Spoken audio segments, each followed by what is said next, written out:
Colector, junto a Rentas, trabajando por el futuro de los cordobeses. ¿Cómo le va? Muy buenas tardes en Sembrando Satelital, el canal del campo. Ya compartimos Mundo Agro, por supuesto, las noticias más importantes en materia de producción agropecuaria y, por supuesto, con una mirada muy fuerte desde Córdoba, el centro del país, en torno al aspecto productivo. Días atrás se concretó una importante serie de debates y charlas de los grupos CREA en Laguna Larga. El tema, repasar los resultados de lo que ha dejado, por supuesto, los ensayos de cultivos de invierno en la última temporada, de qué manera se pueden llegar a registrar avances en cuanto al manejo de algunos cultivos desconocidos, como por ejemplo el garbanzo. Uno de los disertantes en el marco de estas jornadas fue el analista Carlos Echepare, que no solamente habló de cultivos de invierno, habló también de la soja, del precio actual, del escenario a nivel mundial, de qué debe hacer, qué es lo que más le conviene al productor respecto a la venta de la oleaginosa. La nota con Carlos Echepare. Mercoláctea 2013, el gran encuentro lechero del año. Seminarios de capacitación, desarrollo de negocios, concursos, dinámicas a campo y mucho más. Del 8 al 11 de mayo en San Francisco, Córdoba. Invita De Laval. Más información en www.mercolactea.com.ar. Aclaremos que los 522 de ayer son del mercado mundial, no son locales, ¿no? También podemos decir que hace 6 meses estaba 650 en el mercado de Chicago. En el mercado local tenemos una soja de $320 en plena cosecha, lo cual son $320 oficiales. En realidad tenemos 1.600 pesos, 1.650 pesos. Ese es otro dato que la gente no debe escapársele, porque esa es la realidad. Es decir, el productor, cuando va a cobrar su soja, va a cobrar pesos, no va a cobrar dólares, y va a cobrar 1.600 pesos, de manera tal que en realidad está vendiendo, si hacemos números en serios, a $190, tomando en cuenta el tipo de cambio marginal. En ese contexto, creo que el susto es grande hoy, porque como ustedes saben, en su momento el productor pensó en un valor mucho más alto que podía llegar a tener la soja y no advirtió que se venía una gran cosecha de soja, que el buen precio del año pasado fue consecuencia del fracaso de las cosechas de Estados Unidos y del hemisferio sur, que este año no se dieron, todo lo contrario, y entonces en ese contexto los precios de la soja han bajado. A nivel internacional, cuando vos decís $500, sigue siendo un precio espectacular. El problema es cuando traes esos $500, le descontás el 35% de retenciones y encima le aplicás un tipo de cambio que no es el verdadero, te da el resultado que te da.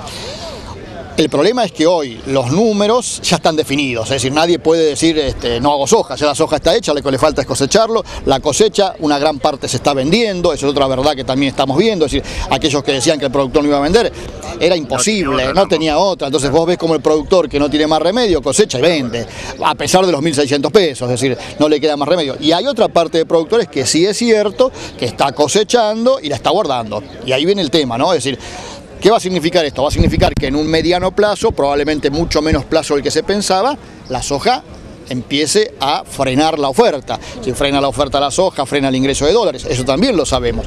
Pero está dentro de las posibilidades del mercado. Ahora, lo que debería ver el productor es que todavía hoy el mercado internacional sigue dando señales complicadas para la soja, mucha oferta. A partir de mayo el mundo ya va a mirar lo que va a pasar en la campaña 2013-2014. En la campaña 2013-2014 Estados Unidos va a sembrar más, y si Estados Unidos siembra más, automáticamente el mercado empieza a deprimirse. Si vos mirás los precios a futuro de la soja, son 460, ya no son ni siquiera 500, y 460 trasladado al mercado local te da menos de 300. Entonces, oficiales siempre. Entonces, si vos sumás a eso el crecimiento de los costos de producción, más el costo de la tierra, más la carga impositiva, vos decís, el problema serio, si esto no cambia, lo va a tener el 2013-2014. que es cuando el productor ahora se enfrenta. ¿Qué va a hacer con el trigo? ¿Va a ser trigo? ¿Va a ser garbanzo? ¿Va a ser cebada? Después viene el maíz, que está también muy complicado, y la soja. Entonces, en todo ese conjunto, cuando vas a hacer la comparación, y seguramente va a salir ganando la soja, otra vez, en cuanto a la decisión del productor. Ahora, tendrás que replantearte todo el negocio a partir de lo único que hoy yo creo que se puede modificar seriamente, que es el tema de los alquileres, es decir, impositivamente. Claro, impositivamente tenemos que ser claros, no va a cambiar nada a favor. Deberíamos pensar que hasta puede cambiar algo en contra. Por el lado del costo de los insumos, bueno, habrá que ver qué ajuste se puede hacer, pero fundamentalmente el otro costo que es muy importante, que en algún caso se lleva más del 50% del costo de la producción, es el valor de la tierra. Y ahí lo que hay que hacer, yo creo que es un acuerdo de partes en donde, bueno, quien va a pagar tiene que saber que no puede pagar locuras, pero también quien va a cobrar tiene que saber que si quiere seguir cobrando, tiene que cobrar bastante menos. Porque si no se va a dar el caso de que el campo le va a... Es decir, estos días estamos viendo como grandes empresas, ya no estamos hablando de pequeños productores o contratistas, grandes empresas están reconvirtiendo toda su actividad productiva porque los números del 2013-2014 van a ser muy complicados. Bien. En cuanto ahora a cultivos de invierno, ¿qué se puede esperar? ¿Trigo tendrá más presión? El trigo, yo te diría que cuando vos hablas con los productores ves mayor intención. Están todos esperando, claro, están todos esperando. El error que no hay que cometer en el trigo es esperar el mismo año que tuvimos el año pasado en materia de precio, o principio de este año. Es decir, tuvimos un buen año de precios inesperadamente, porque había un mercado internacional que ayudó mucho y que este año también se recompone la producción de trigo y por lo tanto deberíamos tener precios más bajos. Si se diera una circunstancia de comercialización similar a la del año pasado, la primera etapa comercial del trigo te va a permitir agarrar precios razonables como los agarraron el año pasado. Pero no está, el año pasado, recuerdan ustedes, llegamos a $250. Este año no se ve eso. De hecho, en el mercado de Chicago ni siquiera llega a $250 hoy. Por lo tanto, deberías pensar en un precio razonable en el mercado local de entre $190 y $200. Ahora, depende de un montón de factores internos que habrá que ver qué dice el gobierno en los próximos días, porque si el gobierno no anuncia nada, tampoco va a estar eso. Hoy se está pagando, se está intentando comprar trigo enero a $170 y volvemos a lo mismo. $170 no le cierra. Ahora, aquel que por ahí llegue con un trigo anticipado, digamos que llegue con el trigo en octubre, que hay zonas que se puede llegar, ese va a lograr un buen precio porque no hay, si es un trigo de calidad. Bien. Y en cuanto a alguna otra alternativa, otro cultivo en el que el productor, porque se están planteando numerosas variables, algunas con mejores posibilidades de comercialización, ¿qué puede hacer el productor en torno a esto? ¿Qué se les recomienda? Mirá, yo le tengo mucho miedo a las innovaciones atropelladas, aquella innovación oportunista que sale, bueno, hoy vamos a hacer todo... qué sé yo, colza, garbanzo, y la verdad es que cuando vos ves que, y a ver cómo se dice esto sin molestar a nadie, cuando el productor todavía no conoce herramientas de comercialización básicas para la comercialización de commodities, que es el mercado que trigo, maíz, soja, cuando lo largás a producir otro tipo de cosas, probablemente el aspecto productivo, como siempre, lo haga bien. Ahora después cuando le toca el aspecto comercial, pobre, no encuentra cómo posicionarse, pues son mercados que no son grandes, son chicos, que no tienen la transparencia limitada, pero que la tiene en definitiva el mercado de commodities, que no tiene precios de referencia, que no hay un canal de comercialización desarrollado. Entonces, vos me decís alternativas hay, pero son acotadas a una superficie limitada. Es decir, cuando vos pensás que venía 5 o 6 millones de hectáreas de trigo, que se ha reemplazado en gran parte por cebada, que es un cultivo también que tiene un mercado de referencia, y se siguen haciendo 3,5 millones de hectáreas de trigo. ¿Cuántas de esas menos podemos hacer? Podrás destinar 500.000 al resto de los cultivos, pero hoy tenés la colza, el garbanzo, los porotos, la cantidad de productos que... Ahora no podés hacer 3 millones de hectáreas de garbanzos.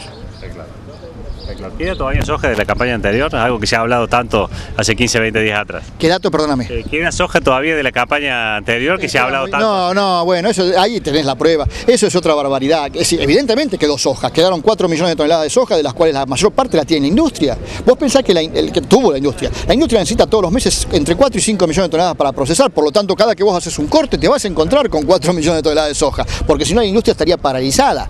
Y este año se paralizó bastante, pero una parte siguió trabajando. Y esa actividad hizo que tuviera existencia. Y el productor se puede haber quedado con lo mismo que se quedó todos los años, entre 1 y 2 millones de toneladas de soja. Ahora, ¿qué productores son? Y son los productores grandes. ¿Sí? Porque lo otro que también hay que tener en cuenta es que este tipo de políticas que se ha venido aplicando, en particular del 2007 hasta acá, al que más perjudica es al chico y al mediano, que es el que no puede aguantar, el que no tiene espalda. El grande, viste, siempre tira hasta último momento. Entonces, si alguien se quedó con soja, que es probable que alguien se haya quedado con soja, pero no más que el habitual, es el de siempre. El pequeño y el mediano, como ahora está pasando, sale a venderla cuando la cosecha.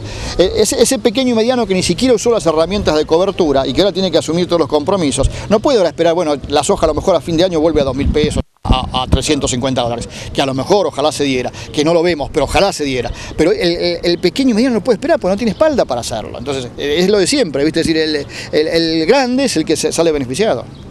Bueno. Beneficiado entre comillas, ¿no?